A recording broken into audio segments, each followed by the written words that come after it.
Hey now, Brawlers, it's time for another Board Game Brawl review with Nick Minahan, sponsored by BoardGameBliss.com. Hey now, today we're going to take a look at the Expansion Revolucion for Mafia de Cuba. In other words, it's the first expansion for Mafia de Cuba, but I just like saying it like that. Now, if you're not familiar with Mafia de Cuba, I'll actually have a link to my review of it up in the top corner, along with some other social deduction games you might be interested in.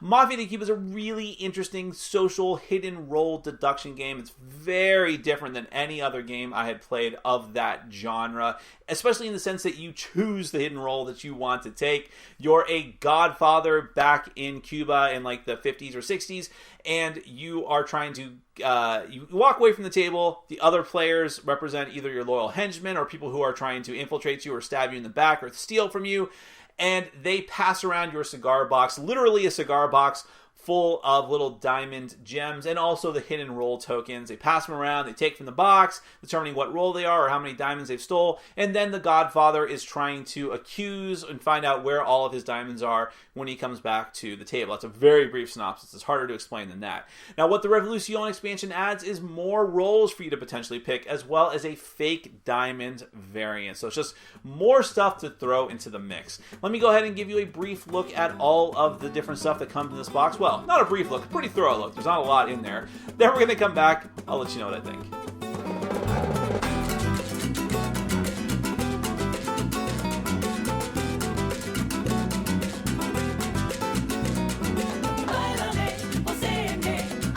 Alright, let me show you everything that comes in the Revolucion expansion for Mafia de Cuba. As you can see, there are new player roles. You have the Diamond Lover, the Crooked Lawyer, the Traitor and his Minion, and then the Revolutionaries. You also have the Fake Diamond, which is exactly like the real diamonds, quote-unquote, the fake real diamonds that are in the game, but this one it's the same sculpt, same everything, except that this one is green. I'll get to that last. So let's go ahead and start off with the Diamond Lover and what she does. Well, actually, no, let me start off by saying this.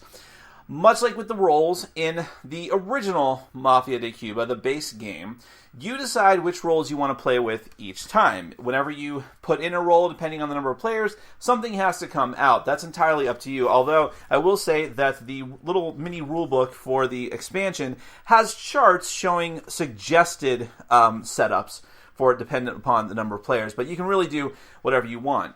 Okay, the Diamond Lover, if she gets accused by the Godfather, she wins immediately, and she wins together with whoever has the most diamonds, which could be the richest thief that's still in the game, or it could be the Godfather, although the Godfather can only count the diamonds that he or she has recovered during the course of that investigation. Now, it is important to note as well, actually, let me point this out. If there's a tie, then she gets to choose who she falls in love with and wins. But she also, the thieves, the other thieves, and the street urchin, and the loyal henchman will never win together with the Diamond Lover. And the Godfather can't give one of his jokers to her in order to stave off defeat. She will win immediately one way or the other, which might be with the Godfather. And in fact, the Diamond Lover replaces one of the loyal henchmen. Now, the Traitor and the Minion. You're only going to use the Minion if you have 9 or more players. The Traitor is going to replace one of the agent tokens, and the Minion is going to replace one of the loyal henchmen, again with 9 or more players. Regardless of whether both of them are in there, you are not going to use jokers in that kind of setup.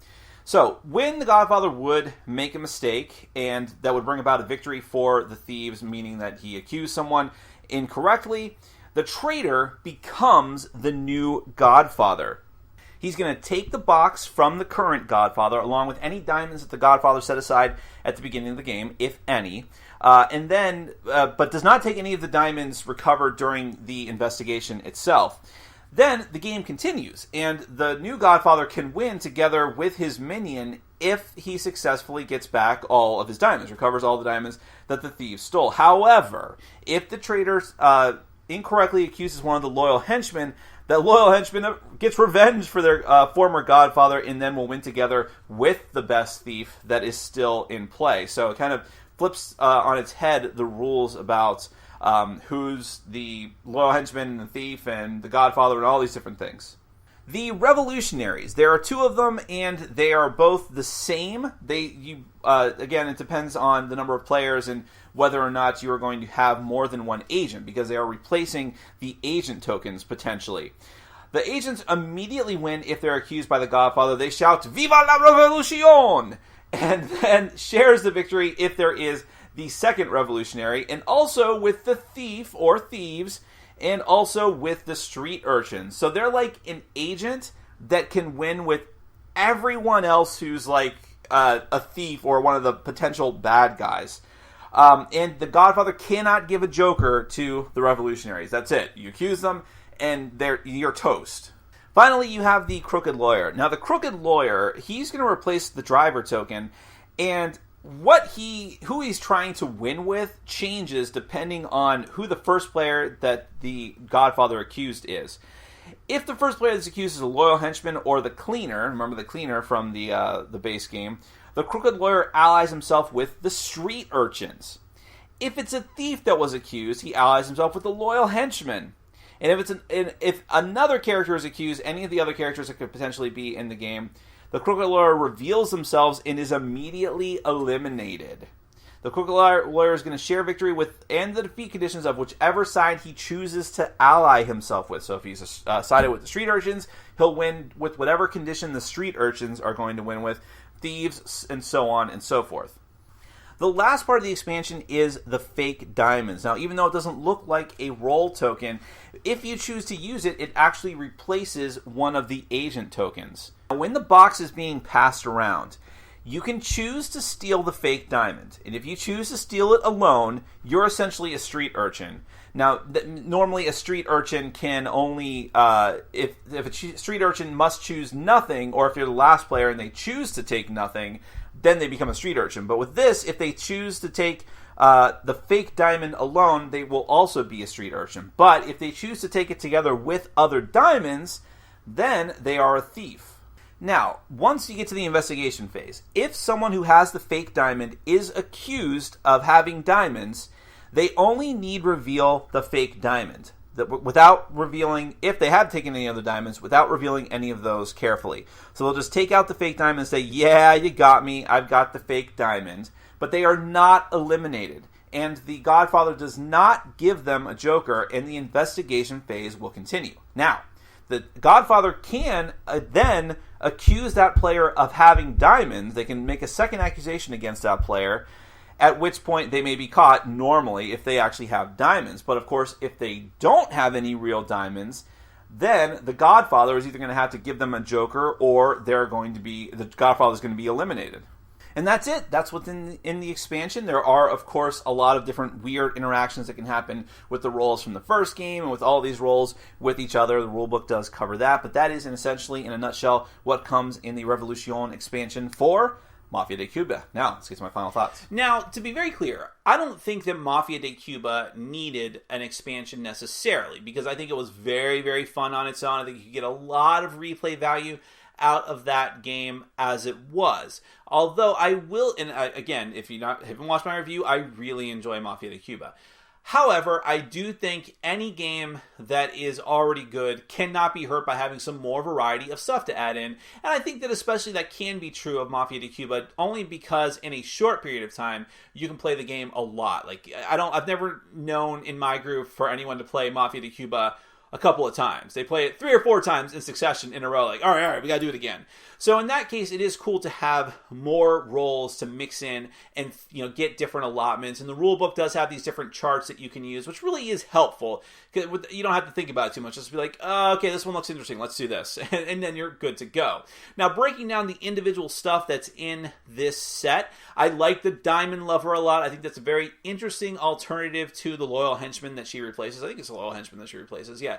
And I just think it's a very cool, like, there's this instant win thing, then she can win with the person who has the most diamonds, which might actually be the Godfather in certain circumstances, or it's probably going to be the head thief in that case. So that definitely is a fun thing. It doesn't change the game too drastically. Very easy to add in. I also like the Revolutionaries a lot. I think that they're like super agents, and it's very fun because it adds more thematic elements to the game. It's just like, Viva la Revolucion! And you have to say it like that or else you'd be immediately disqualified in my group. And I just think it's another interesting bit to the game. And again, it's like the agents who can win together now. So the agent used to just win alone, but now can win with a whole bunch of people potentially, which might be very demoralizing to the lone godfather, but okay, it's still a lot of fun. And I also like the fake diamond aspect, because that is an awesome double bluff. It's like, you caught me, I've got the fake diamond, sorry, but that's all that I took, honestly.